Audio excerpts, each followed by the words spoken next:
Quero começar com a citação do livro do Eclesiastes, também chamado livro de Coelete. Começa então uma frase muito conhecida nossa. O padre vai falar, vocês vão repetir.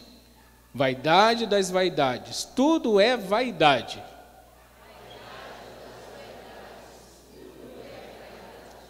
Diferente do português, que existe o grau superlativo, quando nós queremos dizer algo demasiado, nós temos a palavra, né, o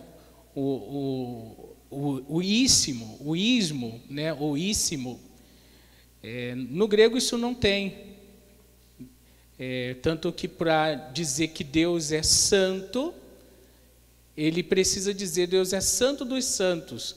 Ou ainda dentro da nossa liturgia, para dizer que Deus é santíssimo, ou seja, num grau muito alto, nós dizemos santo, santo, santo, né? Para a gente recuperar assim a memória e entender que esta vaidade, ela não está querendo dizer, como algumas pessoas acabam interpretando errado, de você se arrumar, né? De você tomar banho, de você passar um perfume, né? De você raspar a perna, né? Já pensou? Vaidade das vaidades. Então, a partir de hoje, quem é casado não escova mais dente, tem que acordar e dar beijo, né? Vai comer, come lá uma sopa de cebola e depois vai, né, conversar. Não, isso não é vaidade, isso é sujeira, né? Não tem nada a ver com isso, do cuidado. Não, aqui a palavra de Deus está nos ensinando do ismo, né? Daquilo que é muito vaidade. Aquilo que ultrapassa até mesmo para que a gente possa se sentir bem e também as outras pessoas. Quando eu uso as coisas demasiadamente que me tiram até a liberdade. Aí sim, isso é vaidade. Quando eu não sei usar as coisas e as coisas me usam, então isso é vaidade. Eu já venho dado exemplo e vou dar mais um exemplo. O celular. Todos nós somos assim, toca o celular, a gente vai ver uma mensagem, daqui a pouco a gente abre mais um pouco e se descuidar, passa meia hora, 45 minutos, 1 hora e algumas pessoas o dia inteiro. Vaidade das vaidades, tudo se a gente não cuidar, a gente deixa ser usado pelas coisas. Ou seja, o nosso coração vai se desprendendo daquilo que é o essencial. Nós temos que ter os pés no chão, mas o coração e os olhos em Deus. Nós não podemos sair disso. Precisamos viver com as coisas que tem, mas a gente sabe que aqui não é o nosso lugar. Todos nós estamos aqui passageiros. Nós não sabemos quanto é a vida do homem. O Salmo 89 dizia, ensinai-nos a contar nossos dias e dai-nos o coração sabedoria. Pois nós não sabemos quanto tempo nós vamos estar na terra. E pode acontecer que a vaidade possa fazer com que a gente se separe daquilo que é mais essencial e sagrado. O evangelho de hoje, diante da multidão, algumas pessoas não estavam entendendo o messianismo de Jesus. Ele que veio proclamar o reino dos céus, o novo reino, a partir de atitudes, de palavras, de ações. E ainda aqueles que o seguiam estavam preocupados com coisas temporais. Senhor, diz lá para o meu irmão repartir herança comigo. Quantas e quantas pessoas Jesus não deve ter ouvido de coisas tão simples, coisas que nós temos que resolver, e às vezes a gente fica tentando fazer com que Jesus resolva para a gente. Isso ainda acontece até os dias de hoje nas nossas orações. Nós somos temporais demais, queremos tudo no aqui e agora. E ai de Deus se Ele não resolver os nossos problemas. Aí vem as blasfêmias, Deus não gosta de mim, Deus não existe, né? Eu não vou rezar mais. O que adianta? Rezei, não, né? Não aconteceu, né? A nossa criança, a nossa fé infantil fala mais alto, e aí a gente vai, né, numa busca absurda de um Deus que tem que me dar alguma coisa. Deus não tem que me dar nada, Ele só dá porque Ele é bom. Eu não sou merecedor de nada. Fora disso, tudo é vaidade. Tudo é vaidade. Ora, e Jesus então adverte os seus discípulos dizendo: tomai cuidado com todo tipo de ganância, porque mesmo que alguém tenha muitas coisas, a vida do homem não consiste nisso daí. E a gente vê o detrimento entre um ao outro, né? Quando se tem algum tipo de cargo, se tem algum tipo de aquisição financeira, né? Uns se acham melhores do que os outros. Isso pode acontecer também entre nós, que somos cristãos. E isso não deve acontecer, porque diante de Deus todos nós somos iguais. Ele é o nosso Pai e todos nós somos irmãos. Um não é melhor do que o outro, porque um prega, porque o outro canta, porque um varre, porque o outro senta e escuta. Não, todo mundo é igual para Deus.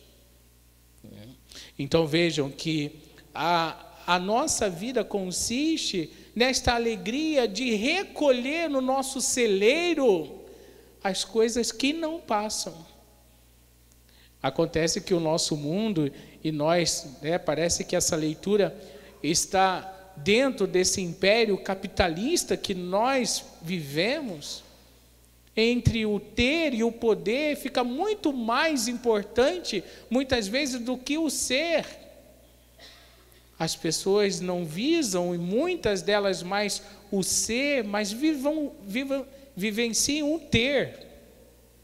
E aí o que adianta guardar tantas coisas e não ter a capacidade de olhar à sua volta? Me faz lembrar algumas famílias, que acumulam tantas coisas, e aqui mesmo disse: olha, cuidado, porque isso é uma desgraça. Você trabalha, morre e tem que deixar as coisas para o outro que nada colaborou. Pior ainda são a ganância daqueles que querem ficar com as coisas, que destroem famílias, que divide, que separa. Tudo por causa de uma ganância, desta preocupação do ter no poder. Há algum tempo atrás eu ouvi uma história de uma briga, de anos de uma família por causa de uma mesinha da casa que ficava na casa da mãe, que foi para a casa da filha e não foi para a outra casa da filha. E a outra filha passou anos sem falar com aquela que recebeu a mesinha que ela queria. Vaidade das vaidades. Tudo tanto aquela que recebeu a mesinha vai morrer, quanto aquela que não recebeu também. E aí o que adiantou? Às vezes a gente também tem essa tentação de querer acumular coisas. E como nós somos acumulativos? Filhos e filhas, quantas pessoas precisam abrir as portas desse celeiro, sim, para partilhar, para ser mais generoso. Eu também conheço quantas famílias que têm muito dinheiro no banco, mas a casa está destruída, não dá uma flor para a esposa, não convida os filhos para passear, não faz uma atividade em família, não faz nada. O que está adiantando acumular isso daí? Então vejam, vaidade das vaidades, tudo daqui a pouco tu morre, e você fez o quê com aquilo que Deus te deu, com aquilo que são os seus dons, com aquilo que são as graças? Não deixe acumular no seu celeiro aquilo que vai ser desgraça para o futuro. E aqui não se fala só no âmbito financeiro, mas talvez também a gente tenha acumulado no nosso celeiro a raiva, o ódio, o desamor, as angústias, a inveja, o orgulho, o rancor. Tem gente que é rancoroso, já nasce, Já acorda, aliás, que parece que em vez de café tomou limão azedo, né? Gente rancorosa, né? Que já vai para o trabalho rancoroso, já passa a semana rancorosa, né? Parece o autor do Eclesiástico, toda essa vida é sofrimento debaixo desse céu e tudo fica vão. Claro que vai ficar se não tiver um sentido novo. Por isso que Jesus é o nosso sentido novo. E na segunda leitura de hoje, a carta de São Paulo aos Colossenses diz: nós precisamos nos revestir do Cristo para que a gente pare de ser tão imanente, sem tirar os pés do chão, mas que a gente também busque o transcendente. É aquilo que eu disse logo no início, né? Os nossos pés estão no chão, mas o nosso coração e os olhos estão em Deus. Ah, se todos os homens e mulheres corressem para viver esta grande graça, para poder deixar ir morrendo aos pouquinhos esse homem velho, para deixar nascer este homem novo. A gente poderia dizer assim, mas eu tomo conta da minha vida. Eram os chavões, você é dona do seu corpo, você pode fazer o que você quiser, faça, aproveita, viva, são os chavões que a gente vê. A palavra de Deus diz, que Deus falando para a gente hoje também, louco. Se você está pensando desse jeito, louca. Está achando que você não vai prestar contas? Hoje mesmo, Deus pode tirar a tua vida. E aí você tem coisas mais no coração de céu, ou tem coisas do antirreino? Pois pode acontecer que no nosso coração sobre somente a vaidade, que não faz a gente feliz, que dá uma aparência superficial, achando que a gente pode ser melhor do que as outras pessoas. Vaidade da vaidade. Tudo é vaidade. Então que a gente possa, dentro dessa semana, pensar, pois nós precisamos ser ricos das coisas de Deus, rico de amor, rico de alegria, rico de esperança, rico de paciência, rico de fortaleza, rico de fé. Nós precisamos ser ricos, porque se a gente é rico de Deus, lembremos das palavras de Jesus em outros momentos, buscai primeiro o reino de Deus e tudo lhe será acrescentado. Vamos repetir? Buscai primeiro o reino de Deus e tudo lhe será acrescentado. Sabe por que estão nos tirando até o pouco que a gente tem? Porque a gente não tem buscado o reino de Deus. A gente tem buscado a si mesmo. E nós mesmos nunca vamos poder dar aquilo que o nosso coração precisa, aquilo que a nossa alma deseja, aquilo que é de eternidade, que só Deus, somente Deus é que pode preencher. Mas se a gente fizer essa experiência, se a gente tiver essa coragem de deixar Deus ser o nosso refúgio, aí tudo se transforma e fica diferente, porque o Senhor vem ao nosso encontro para nos dar, aquele gostinho de eternidade. É isso que Ele faz conosco na missa, quando nós somos convidados a comungar da Eucaristia, a comungar desta palavra. Deus nos dá de pouquinho esse sabor de eternidade, que homem e mulher nenhum pode reproduzir. Deus vai nos dando um pouquinho essa vontade da gente querer ser melhor, da gente querer ir para o céu. Deus vai nos dando um pouquinho essa ideia que vai introjetando em nós através da sua palavra, para que a gente desça no nosso orgulho e não vá em busca das vaidades, mas vá em busca dos tesouros que não passam, pois aqueles que não passam, nós vamos então ter eternamente, pois esta é a maior alegria de Deus. O contrário da vaidade, rebel é a palavra que foi utilizada, é glória.